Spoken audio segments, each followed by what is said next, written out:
Have you ever wondered how people manage to cheat in a game of such high stakes and get away with it? Well, I will be teaching you just that on how to cheat at poker. Alright, this is what the trick looks like. I have 2 aces and I'm going to put them on top of the deck face up so you can see what is going on. And then all I have to do is give these cards 2 shuffles. There is 1 and there is 2, and then just like that, all I have to do is deal the cards, and then I've dealt the 2 aces to myself every single time. I will not lose.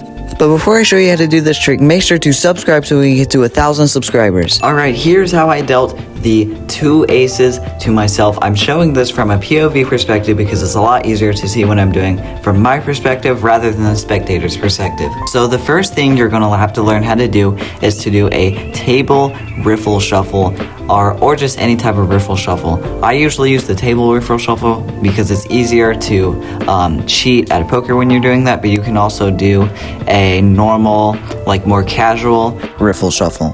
Alright, here is how you can deal the 2 aces or 2 whatevers, 2 kings, 2 sixes to yourself. You're going to have to do a table riffle shuffle, or you're going to have to control the 2 cards that you want to the top of the deck. I just started with the cards I wanted at the top of the deck because it was easier to see that. But normally how you would do that is by peeking when you're shuffling to see what cards are on top. In this case, a king was on top, so I'm going to put that king to the right packet, or just like when I push the cards together, I'm going to make sure it stays on top. Then I'll do the same thing again, peek under the deck, and it's another king, so I will also just push that to the right and make sure it stays on top. Now that you have the 2 cards on top, here comes the hardest part.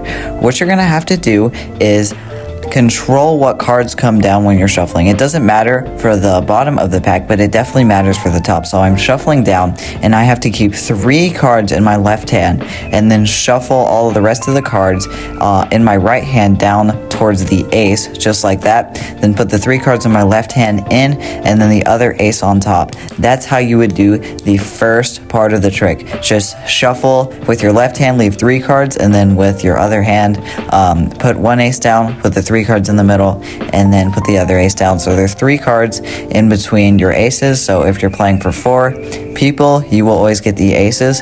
That's how you do it. So for example, if it's a 5 game, you would put 1 ace down, then 5 cards, then another ace down. And yeah, that's basically the entire trick. So for the last part of the trick, if you're dealing 2 cards to yourself, all you have to do is deal 3 cards down on top of the second ace, so you can guarantee to get it because you never deal to yourself first. So just like that, you have controlled the 2 aces to yourself, or 2 whatevers. That is card controlling for beginners. That's how I learned how to do it a long time ago.